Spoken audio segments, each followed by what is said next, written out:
You all know him as David Wood, and he's just as good as he should be. If you want the jihad facts, you've got to turn to him and me. Because we will tell you what is true, and not do what they do, blame the Jew. Ladies and gentlemen, This Week in Jihad is back and better than ever. We are here with the great David Wood. Good afternoon, good evening, good morning, David. Hello, Robert. By the way, I'm starting to think that when you have to cancel an episode for some reason, it's actually because you didn't come up with a poem in time. That's right. That's right. My entire workload has suffered grievously because I spend the bulk of the week trying to think of a poem and then have to gather all the jihad news. And of course, last week there was just no jihad. So that was that. Yeah, it's good. There's no jihad finally. Peace. Well, to be clear, there was jihad in the sense that people were going to the gym and making friends across the aisle, because remember, that's what CARE says jihad is. Yeah, CARE loves doing that too. They're so nice to those who oppose them. Yeah, they are. Sweethearts. They're my best buddies. I think. Raymond Ibrahim. Ibrahim Hooper. Oh, yeah. Ibrahim Raymond Hooper. Ibrahim. We do know. Not our buddy Raymond. Yeah, I actually know him. Wow, yes. That was a weird one to confuse. That's Ibrahim. Funny. Now I'm thinking of Raymond Ibrahim Hooper.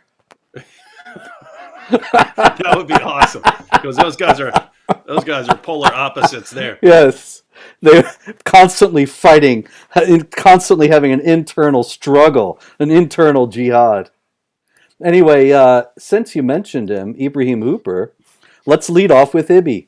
Honest Ebe, we call him. Honest Ebe Hooper of the Hamas-linked Council on American Islamic Relations was actually in the news. Wait. One second. Yes, sir. Was this the one where was he saying there's a hate crime and it turned out to not be a hate crime? What a surprise. Like has never done that before.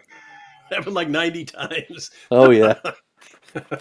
As a matter of fact, I'm not sure if Ibrahim Hooper has ever identified a hate crime that actually was a hate crime. He did. He identified the vicious stabbing of Sheikh Uthman ibn Farouk. CARE was all over that one. We got news on him too, David. It's a big week. So we'll start with fake. Is this fake hate crime edition? It might well be. It might well be. We got Ibrahim Hooper of the Council on American Islamic Relations acting as if he is the Council on International Islamic Relations and commenting on an incident in India when two young students, Mohammed Imtiaz and his 18-year-old girlfriend, I'm not sure that's halal. In any case, they were beaten in front of a movie theater in India. And Ibrahim Hooper immediately and intrepidly took to Twitter to decry Islamophobia and Hindutva. Well, that's good, because we got to call out the people who are guilty always. Yes, but of course, as it turned out, ladies and gentlemen, David, who do you think was the group that was actually responsible for the beating of this young man and his beloved girlfriend? I mean, it sounds absurd and ridiculous and impossible, but we've just seen it so many times where, there's going to be this attack on a mosque. The Islamophobia, and turns out to be a jihadi. Or there was vandalism at this turned out to be a Muslim. So I'm going to go with Muslims.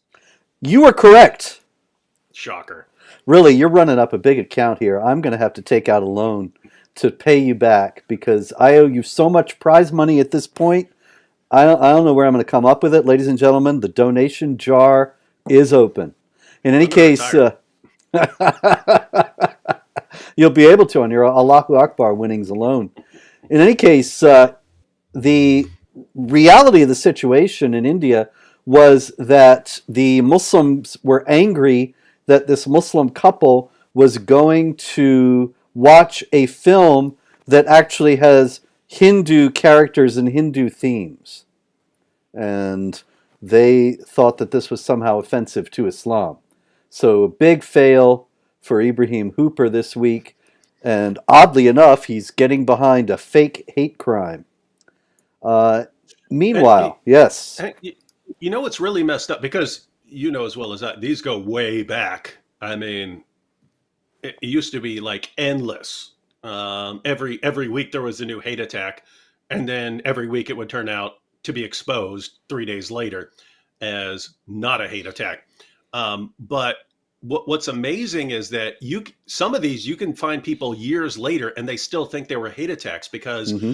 as soon as someone say, there was a hate attack against a Muslim, an Islamophobic attack, all the media, they cover it instantly, and then as soon as it's exposed, they just go quiet about it. And so people think that it was, these things are actual hate crimes, because they don't, the mainstream media don't cover the refutations later on. Absolutely. I saw that again and again and again. As a matter of fact, uh, at the website Jihad Watch, you can look on the left side. I mean, I'm sorry, I should know after 20 years. On the right side of the front page, and you scroll down a bit, there's a category section that has opens up to a menu, scroll menu thing, and there is a hate crimes category, which is just story after story going back years of fake anti-Muslim hate crimes and how they were exposed. And again and again and again, we see CNN, the New York Times, the Washington Post, all of them reporting the charge. And then who's reporting that it turned out to be fake? Jihad Watch. Not quite the same reach, unfortunately. And by So, the way, it's messed up, because as soon as they say here was an Islamophobic hate crime, all the media jump on the bandwagon, and they all, for a brief fleeting moment, seem to understand, if there's actual, groups of people being inspired by something to go around committing acts of violence, we really need to look into the ideology. So they say, hey, we have to look into this Robert Spencer guy for spreading this Islam. We need to look into the ideology that motivated this hate crime. And then they find out, it was Muslims. End of story. No need to look behind the curtain, ladies and gentlemen. There's nothing there. that's it. David, I have to digress for just a moment because this fellow infidel, and I hasten to assure the world that the swastikas there by his name are not Nazi symbols, but Hindu symbols, which it's a sacred symbol in Hinduism, so don't get all upset. In any case, it says here, finally RS, that's me, I do believe, without his tie. I have I to see the assure tie. you, yeah, the tie is here, it does exist. Let me get rid of this. The tie is yellow. And it's right here, ladies and gentlemen. I think it's clearer there now. So let's not have any more of these rumors about me appearing without a tie. Uh, I mean, come on. I have a reputation Yeah. to uphold here, Yeah, ladies and stop gentlemen. lying, everyone. Bunch of liars. Bunch of liars in the chat. Maybe the Council on American Islamic Relations has made it into the chat. Uh, anyway, the San That would Diego, that would explain the swastikas there. yeah, Council on American Islamic That, Relations. that they would have a different meaning coming from Ibrahim Hooper. Oh, he's going to hit the ceiling now. Ibrahim, calm down. Uh, Poor old Honest getting it from all sides these last couple of weeks. In any case, over in San Diego, our friend Uthman ibn Farouk. I'd love to meet this guy. I haven't had the pleasure, David. I know that you and he are well acquainted because he immediately blamed you after he spilled ketchup all over his caftan. but Listen, everyone. I went to In-N-Out Burger. They put way too much ketchup on my burger and spilled ketchup all over me. Where's David Wood to condemn this attack? Yep. That's about the size of it. But anyway, for those of you who may not know the story, Uthman ibn Farouk is an imam and a YouTube Islamic apologist out of San Diego. And he claimed a few months ago that he had been stabbed by an Islamophobe and that the Islamophobe had been arrested. The only problem is that people have been looking for the police report, looking for arrest records, etc., etc. Nary a thing. And so it doesn't seem as if there was actually any incident at all. Also, David has examined with Apostate Prophet in some detail the photograph that Uthman ibn Farouk supplied of the stabbing, and it was fake, or it seemed fake, did it not? The blood, David? Oh, no question. Yeah, I mean, fake fake blood, the kind you get. I mean, you could get cheap fake blood like for Halloween and stuff like that. That doesn't look very real, but you can get like fake blood that's used in movies and things like that, and it looks really it looks real on your skin. It doesn't look as real on clothes, but it definitely doesn't look real if it's supposedly if it's supposedly been sitting for a while, because real blood starts turning like a brownish red, and fake blood just stays the same color. It doesn't look real. But I mean, other people have like been going and calling him out. There's even lots of Muslims now who are calling him out, and he's just insisting. He's just insist. I mean, it's funny because notice I'm actually still open to there being some explanation for this, because that was our position when me and AP went on there. I'm just like, okay, it really looks like he has video of a guy coming to fight him. So I was concluding that he was probably stabbed, but that the blood was fake. So he got into an altercation, a road rage type thing, maybe got stabbed, and then, I can use this. And so let me call one of my buddies to bring over a bunch of fake blood or something like that. And then claim Islamophobia, good way to get more fame quickly. And that's what all the Muslims around the world started condemning us as usual. Shame on you for causing this. Oh my goodness, blah, blah, blah, blah, blah. And then people started, pointing out problems with the story. But Sheikh Uthman said, yes, and I went and I gave them the police report, and police have the knife. And then later on he's saying, and the man has been arrested. He's now in jail. He's being prosecuted. Meanwhile, because he's making all these claims that are publicly verifiable, people contacted the police station, contacted the prosecutors, contacted the courts, no one can find anything about any such attack. And again, maybe there's something we're missing here, and it's going to come out. Yes, you see, here's all the evidence, but it's looking really, really bad. And again, Muslims are challenging him on this. Everyone's calling him out. People are showing up to places where he's speaking, asking him for the evidence, and then he'll just shame them. Shame on you! You're the liar! You're the liar! Ha ha! And then his crowd, yay! Oh, Sheikh Uthman. It's like, well, that's actually the story I've got here. It's a story like that. Yeah, and the point here is, guys, for you, our Muslim friends who are watching, why do your Dawa guys lie like this? Why do they lie like this? They Good lie question. like this because they know they can get away with it with you. They know you will never, ever hold them to account unless it's some competing Muslim sect. And those are the people who are calling out Sheikh Uthman, people who already didn't like him because he's from the wrong group. And so they'll call him out. But if you're Sheikh Uthman or Ali Dawa or Muhammad Hijab or any of these guys, for a fact you could lie all day long. Your followers do not care one bit. And that encourages more lies. And why do you think they lie so much, David? Why do you think I their don't know. followers don't care? There's nothing behind the curtain, Robert. Don't look back there. Well, it does occur to me that when you say their followers don't care, it's because their followers and they are both tied into an ideology that allows for lying. And then they lie about that, of course, and say that it doesn't exist, but it's right there in the Quran, chapter 3, verse 28.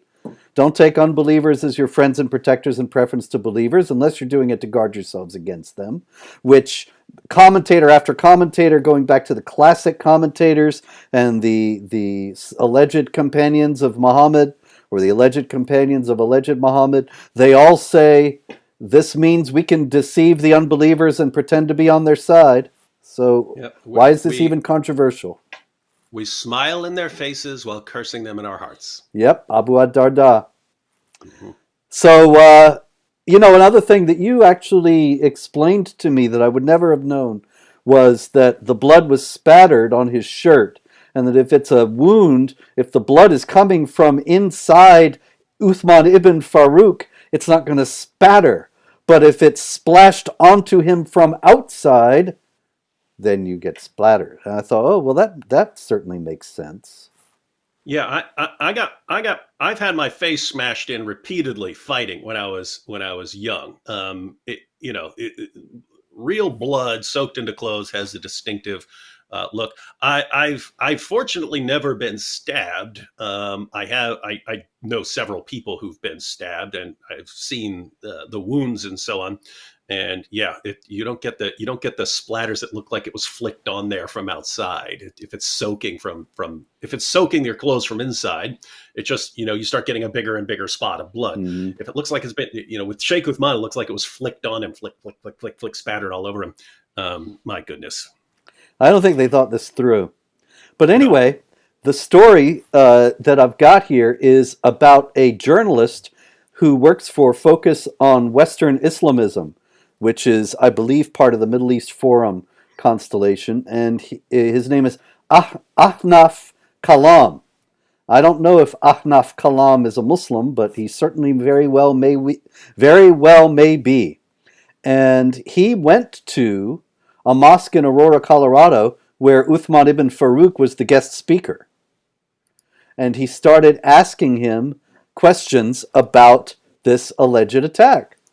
And just like you said, Uthman ibn Farouk called him a liar and led the audience in a chant. They started chanting something that is very common in Islam.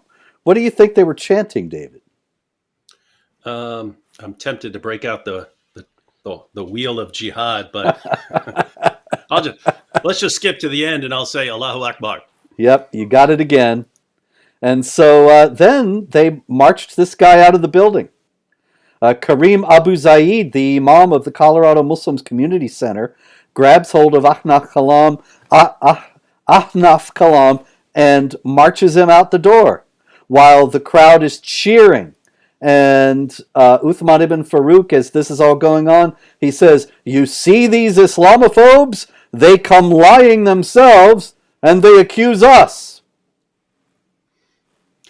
Now, this is amazing, by the way, because I mean, you can't have a bigger liar than someone like Sheikh Uthman. I mean, back in the day, what was it, May or something like that? He was having a discussion with another Muslim on Twitter, and the Muslim asked if he supports violently subjugating the unbelievers and enslaving them, and he said, "Of course I do." Blah blah blah blah blah. And he says, "You can check this out in my lectures." And then later on, he was in a live stream. He's in a live stream, and people ask him. Someone calls in and asks him about that.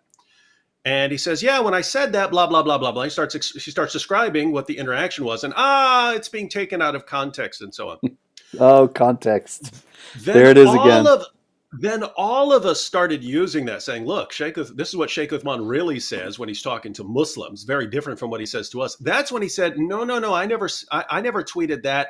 I have an intern who tweets, and he said that, but I had him take it down as soon as I saw it because I don't support that." And so I pointed out, "Wait a minute, you said in the live stream it was you.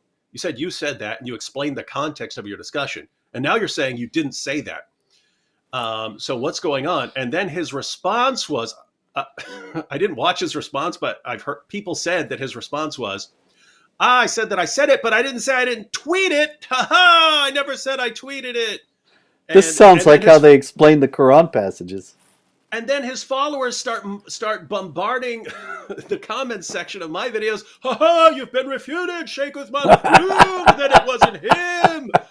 You've been Like debunked. every discussion you get into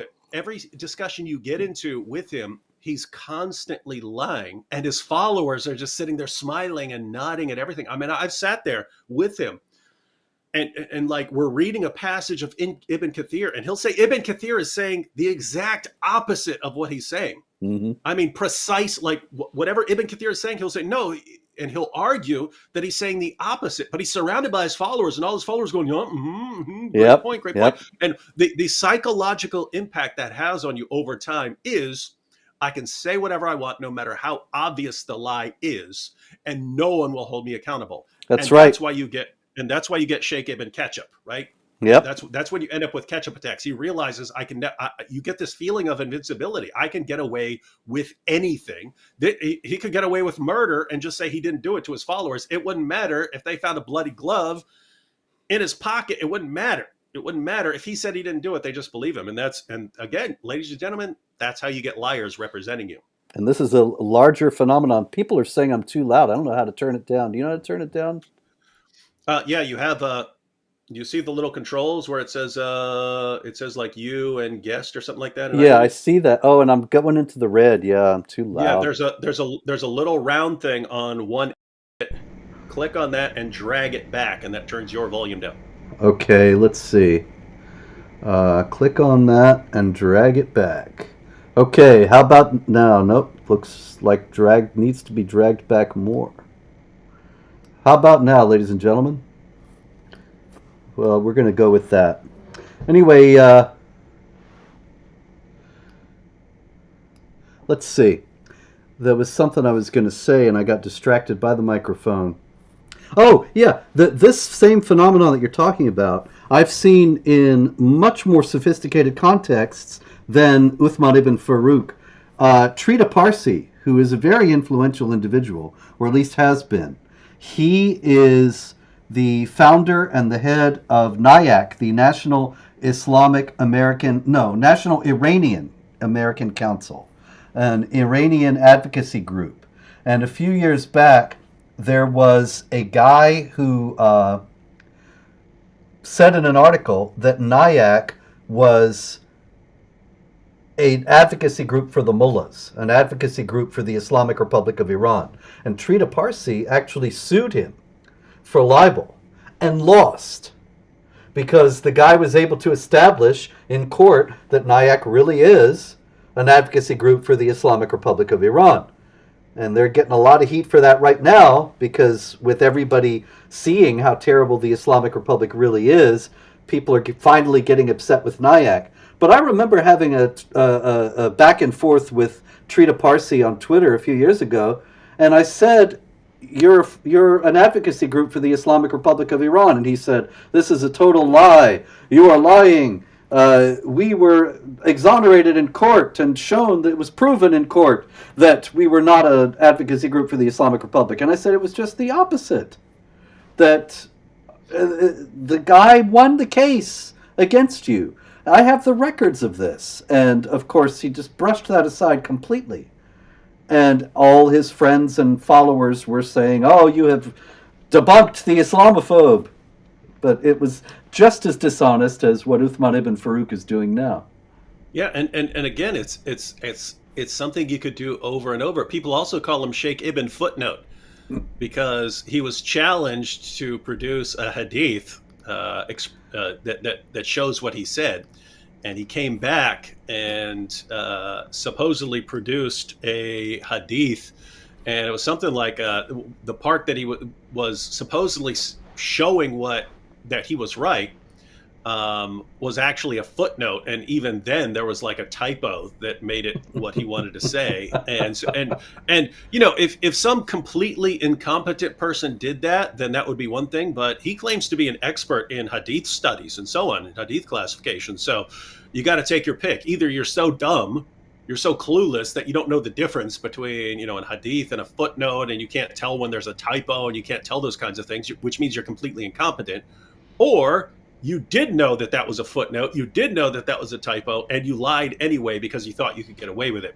Mm-hmm. So you're either a liar or you're incompetent. Which one is it? Guess what? His followers do not care. They do not care. On a scale of 0 to 1,000, they care 0. It doesn't matter to them. You're from the Ahl at Typo, the people of the typo family. And so it's your sect, you know, it's your whole theology is based on that. Anyway, I got a few stupid infidels stories. Shall we hit those? Sure. You up for some stupid infidels, David? I'm always up for stupid infidels. Always a favorite part of our show. In Sweden, part of their Christmas observances is a procession on the day of St. Lucy, the feast day of St. Lucy. This is says Lucia in Swedish. But in any case, they have this procession. It's tied to Christmas. It's a Christian thing. She's a Christian saint. Christmas is a Christian thing. And so there was a group that was actually protesting because they were excluded from all this when it was taking place in a Swedish school. And so the school decided, in light of this particular group that was protesting, that they would ban all Christian elements from the St. Lucie procession and all related observances so that the Muslims don't feel left out. Now, I would just ask you, what do you think, David, would happen if there were a large group of Christians who settled in any majority Muslim country and then demanded that all the explicitly Islamic elements of the Eid al-Fitr celebrations be removed so that they don't feel uncomfortable? The Muslims would be ready to accommodate that right away, would they not? Well, of course they would. I mean, it's because Islam is tolerance. Islam means peace and tolerance. So, of That's course, it. they're going to want to be tolerant as possible. Yes. So anyway, the school is going to have a de-Christianized Christian celebration. And this is the thing. This is something that I've written about many times. In Muslim countries, you have to conform your behavior to Islamic sensibilities. And in non-Muslim countries, you have to conform your behavior to Islamic sensibilities. It's just the way things are. And what was, I mean, the worst part of all of that is the message it sends to Muslims. It sends the message. Just call everyone Islamophobes and we'll do whatever you want, no matter how many terrorist attacks, no matter how many how many stabbings, shootings, bombings there are in the name of Allah. Make your demands and we'll just give in to them instantly. Mm-hmm. And that just encourages them to make more demands. That's it. And it's you can see with the whole Andrew Tate thing and lots of lots of the Dawa guys, they're running around preaching Westerners are just cowards who will always back down and they can't stand up against a real ideology and stuff like that. And then people actually do what they say and it confirms it. You see, this confirms it. We're strong, they're weak. We're strong because we have the truth. We have the truth. Yeah. It's not that it's that the infidels are so stupid and weak. Speaking of sending the wrong signals to jihadis, that brings us to the story of a gentleman in Michigan named Hassan Choker. I think, what could be better than to have a jihadi whose name is Choker? Like the angel Gabriel, the choker. Yes. So Hassan Choker one day decided to go over to the daycare that was being run out of a synagogue. And while there are all these little kids there and parents, he starts shouting abuse, anti-Semitic abuse, and abuse of Israel, harassing the people there, and shouting various things that I will not repeat because this is a family program. But Hassan Choker was arrested, and he was taken to the police station, and the police did their thing with the paperwork and all that. And then they said, okay, we're letting you go now. And he said, good, I'll go. I'm going to head to another synagogue. And they said, okay, and fist bumped him and sent him on his way. Now, the people in the area of Bloomfield, is it Bloomfield Heights, Michigan? In any case, they're upset. All the police said was, oh, do us a favor and don't go back. But they didn't project any strength. They didn't project any indication that there was going to be any serious trouble if he did this. So Hassan Choker's treatment seems to be a little bit out of focus with the kind of treatment he might have gotten if he were, say, uh, a Christian, a MAGA hat wearing conservative, any number of other things. People are saying I'm echoing. Yeah, So I hear that too. how about now? No, you're not. Sounds better now. How do you like that? Just What'd like you do? that. Did you click on echo cancellation or something? Well, suddenly there were two things here. Oh, There your was, feet your audio was coming in through probably two different yeah. mics. Sorry Okay, about we're that, gonna. folks. Somebody's going to write and say this was all scripted, and this is appalling that you think this is entertaining. I'm sorry. I'm just not. Listen, I just finished a book a few days ago. I finished a 450, 500-page book on a history of the Byzantine Empire, and that I can do. This I'm not so good at. Yeah, So apologies. no one's gonna accuse you of being a tech genius. No, no. So sorry about that, folks. It's been a half hour. I hope it was tolerable. In any case, stop by next week, and I'll have learned this now. Something else will go wrong, but this will be fixed. Okay, so much for Hassan Choker. Me, His cousin Hassan Stabber. Hassan, I suicide bet bomb. I bet Andrew Tate's gonna change his name to Choker. Yeah, that's a good one. In Choker, Stabber, Beater. they're cousins. In Germany, yeah. We always Ja, have the stories from Germany. du hast recht. Ja, ja.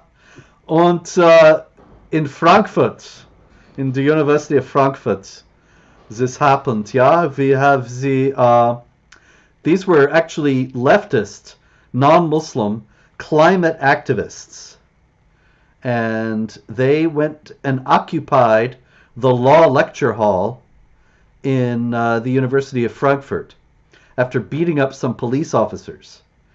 And then, oddly enough, since they're supposed to be climate protesters, they started to express support for Hamas, the Jihad terror group, and said, we consider Hamas a resistance movement against Zionism and imperialism.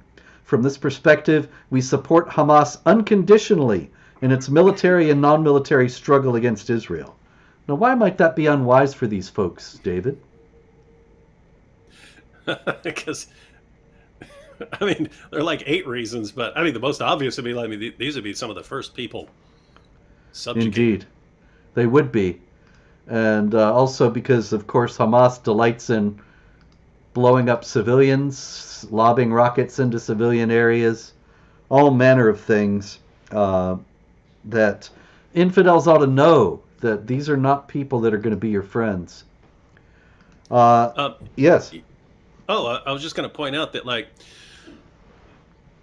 just because I've seen it so frequently that whatever any group in the West likes or approves of, there will be Muslim speakers saying, "Ah, Islam is the religion for you if that's what you believe." Like, women say they want, equality and stuff like that, and then the response is, "Ah, then Islam is the religion for you because Muhammad is the greatest feminist who ever lived." Blah blah blah blah blah.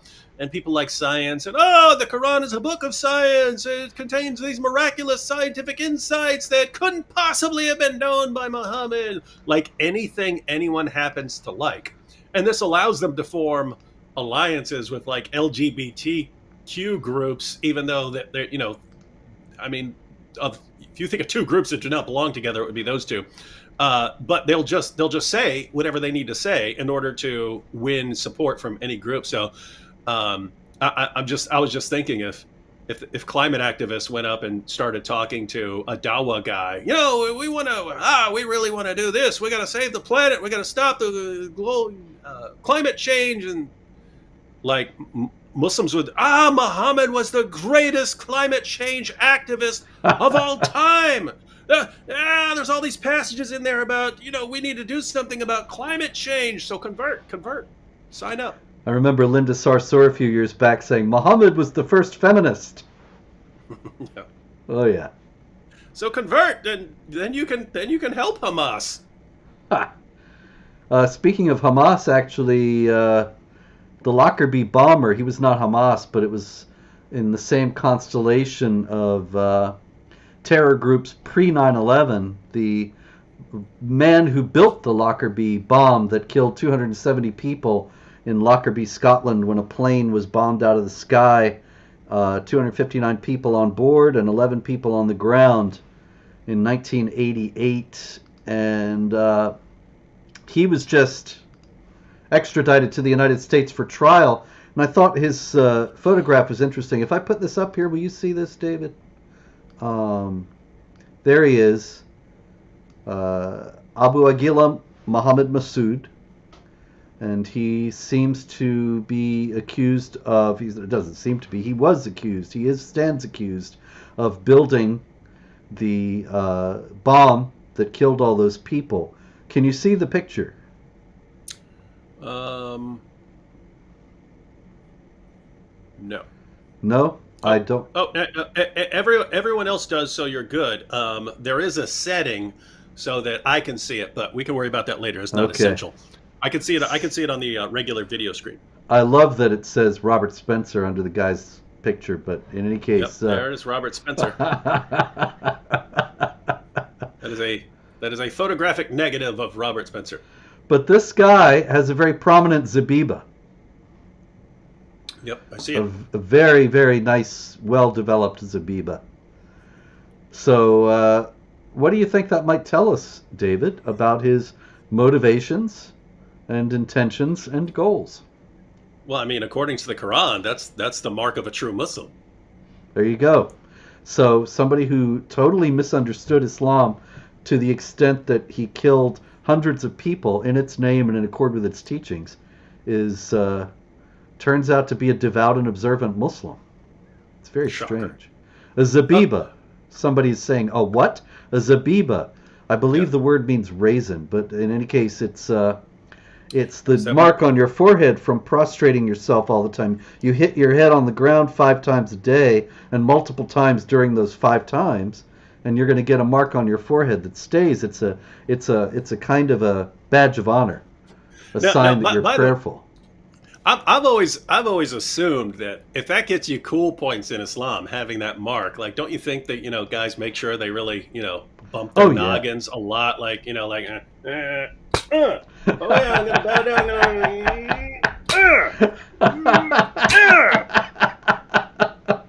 Oh, look at my Zebiba. You know what I mean? Yep. And now we need to get the animation in to put the stars around your head. And... That would be a funny cartoon. A dude is like unconscious and hospitalized and stuff. And like, what happened to that? He's trying to improve his Zebiba and went, took a little too far. Got a concussion. Hugh Salter said concussion. So many shows to do. I've got 37 concussions. Yep. But I got a good Zebiba. Got it. One heck, it's worth it. So I got a whole big section here of Muslims behaving like Muslims in ways that might confuse and confound the stupid infidels, but it's all sort of a what did you expect category.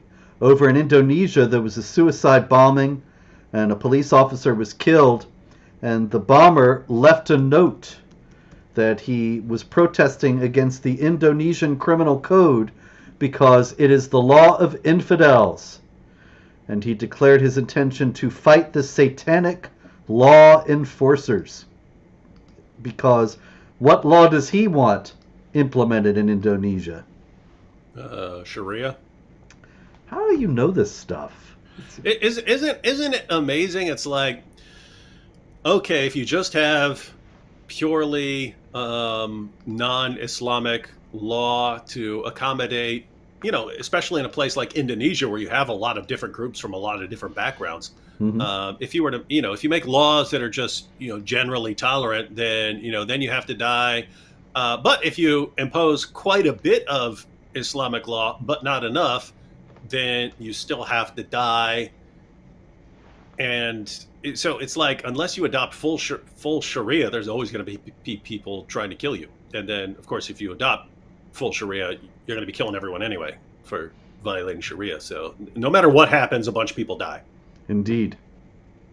And speaking of no matter what happens, forgot to lead off with the World Cup. And that yeah, that big soccer tournament. yes, no matter what happens, there are riots. The Muslims rioted all over Europe after Morocco beat Spain a few days ago, and I believe as we are discussing this tonight, there are riots in France because Morocco lost to France. So they rioted when they won, and they're rioting when they lost. Why on earth are they doing this, David? Yeah, I don't know. I mean, I actually thought, here's how dumb I am after all these years. When they rioted when they won a few days ago, then I was thinking today when they lost, I was thinking, oh, cool, at least we don't have any riots. Wrong. You got the riots. You got the riots anyway. It's just it's crazy stuff. But the other interesting thing, I don't know if you've been following it, but every time Morocco won, there were all these messages. You see, Allah has blessed them. This is the proof that Islam is true, and you all need to convert to Islam because Morocco won a game. Yep. They won the soccer game. And the rioters were chanting Al-Andalus when they were rioting in Europe when they beat Spain the other day, which I thought was interesting. That, of course, was the name of the Spanish Islamic state from the Middle Ages that was not a paradise of tolerance and multiculturalism as it is often assumed to have been in the West today. Isn't that hilarious though? Like, we once controlled Spain, and you eventually drove us out. And us taking Spain was the proof that Islam is true. But then you drove us out. That's not proof of anything. But Allah says, drive them out from whence they drove you out, so we have to take it back. We haven't been able to do that, but we won a soccer game. You see, this is the proof. But then they get beat by the same, that was Charles Martel, man. Yep. The same guys that beat you were the guys who beat you in 732. So Allah can't beat the French. Yeah. Now, I mean, you would seem to think, hey guys, the general solution here is not to make arguments based on winning and losing this battle, even, or let alone this soccer match. But nope, it's just somehow it gets ingrained into them. Anything you can point to, no matter how hypocritical, no matter how inconsistent, and turn it into some idiotic proof of your religion, do it. Even if, the next game or the next battle or the next whatever is going to show the exact opposite. You can just ignore that. It's a beautiful religion, really. It's amazing. Okay, we got a story out of Italy and the beautiful town of Sora, where there were workmen putting up Christmas lights. And this was sort of a festive occasion, and a crowd around watching them put up Christmas lights, and it's a beautiful thing. And then this fellow comes along and he starts shouting something that scared everyone. And the local news story says that they were terrorized. What on earth do you think he could have been shouting to make everybody scared? My brain is too fried to think about all this stuff, so I'm not even going to look. I think it says, I'm not entirely sure, but I think it says Allahu Akbar. It does say that. Wow. Yeah, that's actually what he said. That is correct. And people were frightened about that because they have not gotten the memo. The establishment media, CNN, the New York Times, the New York Daily News, a few years back, they all ran stories around the same time. You got to wonder when they all do these things together, what's going on. But in any case, they ran stories saying, hey, don't get all upset about Allahu Akbar. It's really a wonderful phrase, means all these different things. And above all, don't run away if you hear somebody shouting that. I think you're trying to get people killed. Yeah, if you see Prophet Muhammad in a suicide vest screaming Allahu Akbar, just assume he's ready to work out or something. By the way, are we going to ignore the fact that this thing is like 1,000 times more accurate than Muhammad could have ever hoped to be? That's I mean, true. It is. It's uncanny. this is a way more accurate prophet than Muhammad. I just have to point out. No book. He has no book. Let's see. All right, we have many stories here, and I am not able to find any that we. Oh, here we go. There is in Tijuana, right across the border from California, very near San Diego, right near Uthman ibn Farouk, there has been built a Muslim-only shelter for migrants called the Albergue Asabil Mezquita Taiba shelter in a former nightclub in Tijuana. And they recently, also in October, caught 9 more people on the terrorism watch list crossing the border. And so you got to wonder, why would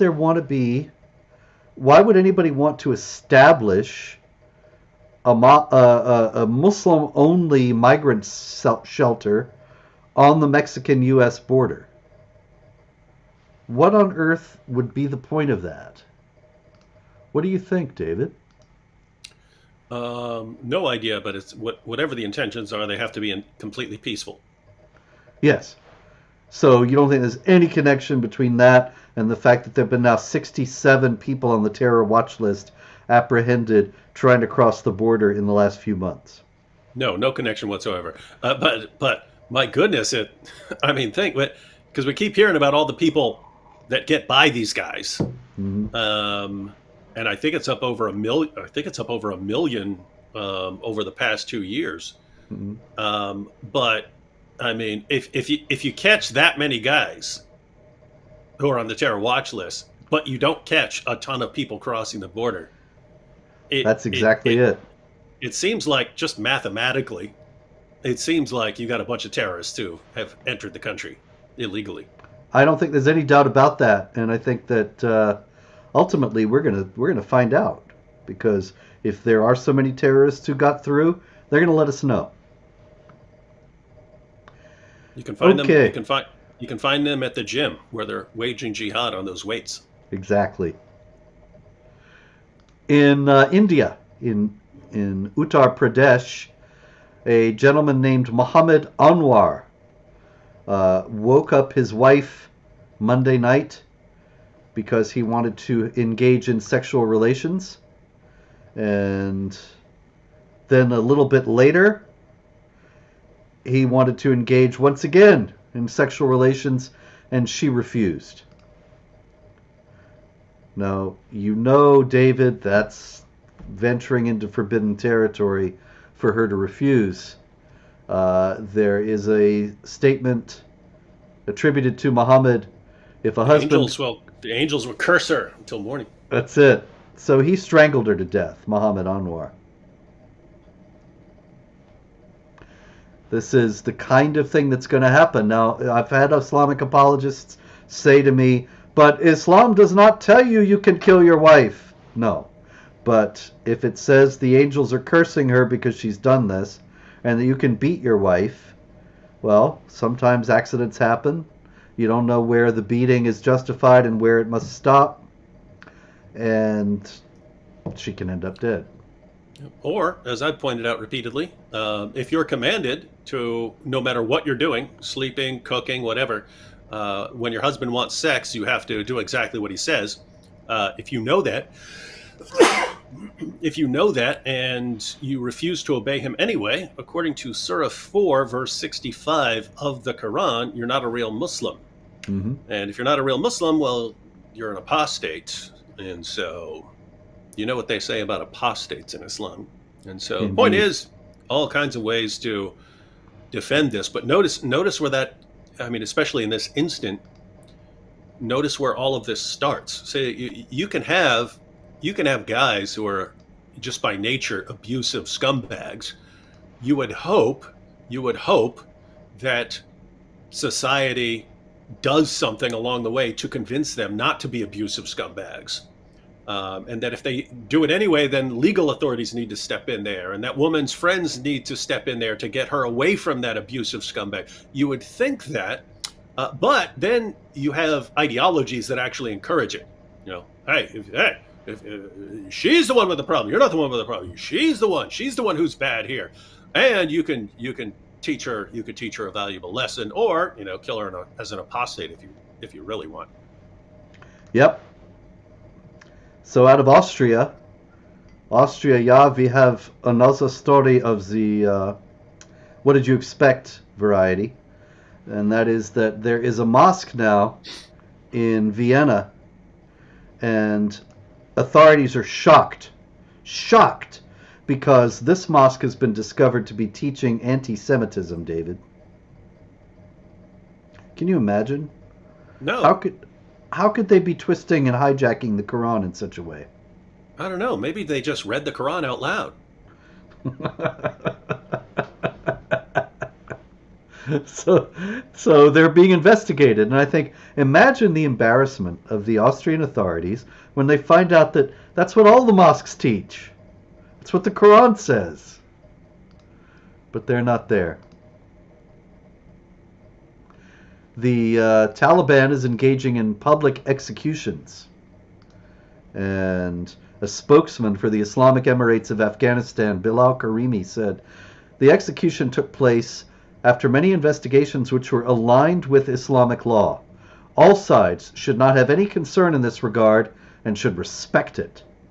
We have to respect their public executions. The supreme leader spoke and said, "We have struggled with this much and fought for 20 years with the pagans to ensure an Islamic system. And now that Allah has given it to us, Allah means for us to ensure His divine commands." And to ensure His divine commands in Afghanistan means do violence to people in a public fashion so that the rest of them are too scared to get out of line. Here's a story out of Turkey, David, or Turkiye, they call it now. You know that the official name of the country has been changed because they were tired of being likened to a bird people eat on Thanksgiving. I kid you not. Is that real? That's why they did it? Yes. I mean, that makes sense. Why would you want your country named as it's like, oh, we're going to name our country a gerbil or something like that? It's like, no. I like that better, actually. Or even, or you could, hey, this would be funny. Hey, we don't like being called turkey anymore. We're going to call ourselves chicken. It's beautiful. They should have done it. That'd be cool. So in Turkiye, which is so different from Turkey, nobody will ever make any bird jokes anymore. Gobble, gobble. There's this columnist for a daily paper, and his name is Timur Soykan. And he exposed a prominent Muslim cleric. And the prominent Muslim cleric was married to a child. And this was back in, let's see. Oh my goodness, she was very young. My goodness. David, I'm just doing the math here, and it's sort of staggering. They were married in 1998 when the imam was 29 years old. And the woman is now 24, which means, if I'm not mistaken, that she was just a baby. Yeah, and that would kind of make sense. I mean, Muhammad actually proposed marriage to a baby once. Yep. Then, of course, he married Aisha when she was 6, and you know, you've seen certain things. So most of them would say you don't have. Most of them would say don't go have sex with the baby, but you can marry them at any And you do age. the thighing, all that business. Yeah, you do all that disgusting stuff. Yeah. So in any case, he exposed this, and the woman is talking. She's actually filed a complaint against this imam and says that he abused her when she was a child. And in any case, Timur Soykan, he broke the story, and now there are Muslims calling for his arrest and imprisonment. Not the imam, but the reporter. Oh yeah, you gotta And I you was gotta sh- thinking, you gotta welcome shut to our him up. world. Oh yeah, No, I mean, imagine if you condemn this dude, and then you have to explain why why you're going after this dude. Well, guess what? The same reasons you'd go after that dude are the same reasons you'd go after Muhammad, and you can't allow that. So you always got to attack the messenger. that's it. Happens to us all the time. In Texas, Amarillo, Texas. Now, they even got jihad there in Texas now, David. I don't think people know that, but they do. This No, fella. we're all too busy watching the monster truck and tractor rally. Yeehaw! Irfan Salmanzadeh. Sounds like a boy from Amarillo. Irfan Salmanzadeh. And anyway, Irfan Salmanzadeh, a naturalized U.S. citizen from Iran.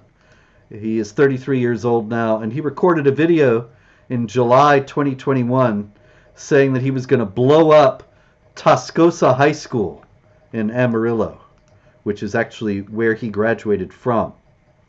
And then there was a loud explosion a few days later in his backyard. He was testing his explosives and was consequently arrested.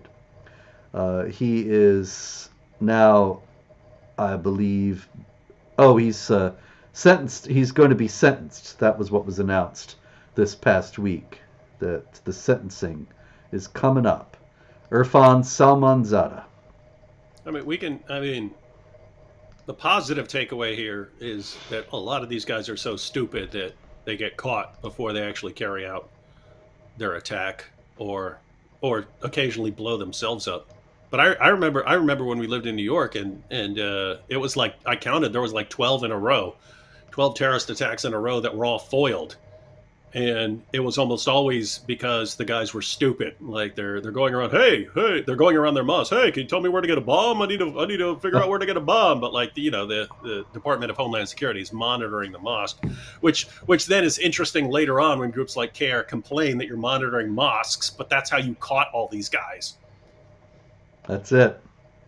And they actually stopped that in New York City during the reign of Mayor de Blasio. Linda Sarsour and others prevailed upon him to end all programs of surveillance in Muslim communities on the pretext that every community was just as liable to produce terrorists. Amish, just as likely to give us terrorists as the Muslim community. Yeah, so if you're going to monitor the Muslims, you obviously have to monitor the Mennonites.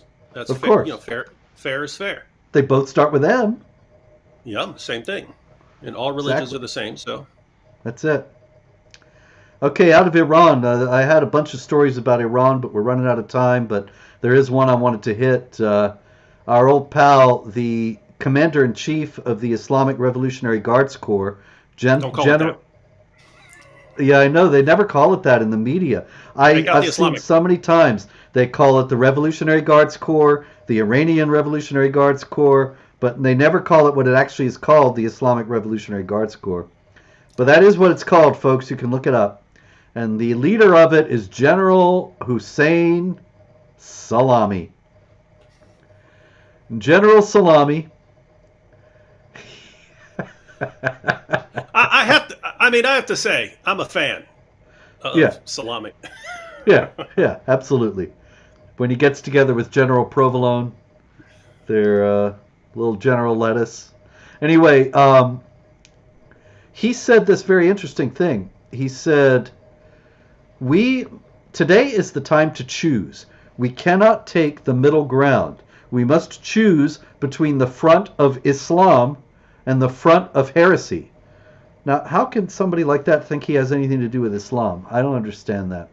The choice is clear, he goes on. The movement that has the support of America and Israel is a filthy and impure movement. Now get this, David. He's a total misunderstander of Islam.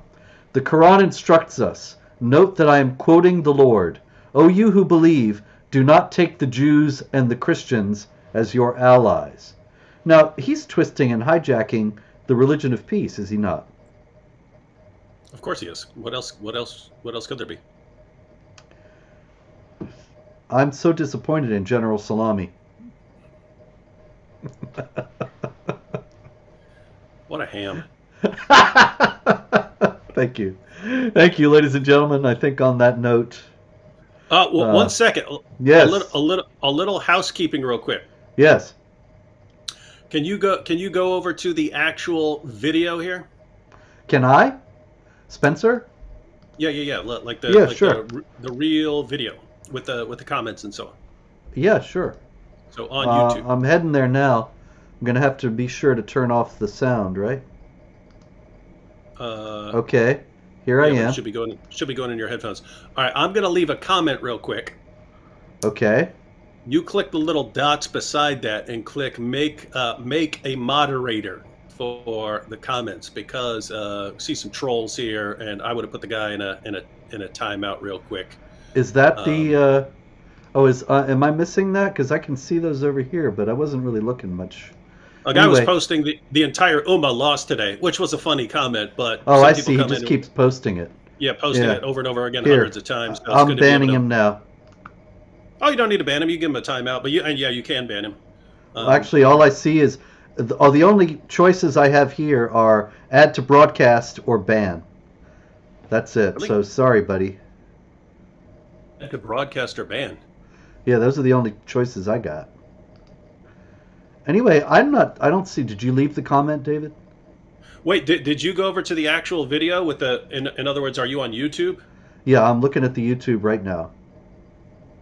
That is weird. If you're in your account, you should be able to click a dot and then make someone a moderator.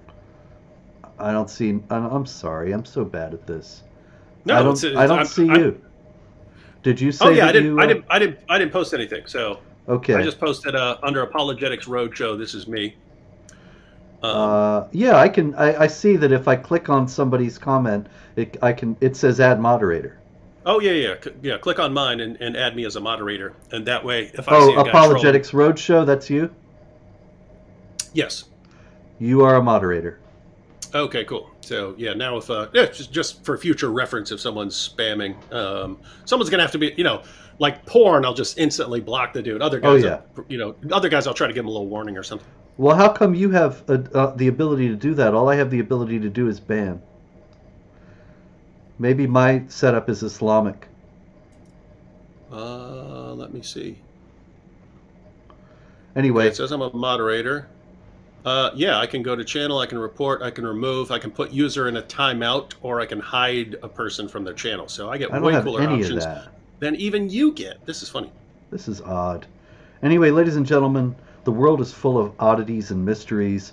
Most of them are beyond us, but we do know about Jihad. And this has been another week of Jihad. There's likely to be even more Jihad, and likely we will be here next week to tell you all about it. In the meantime, be safe, avoid the jihadis, and may God bless you all.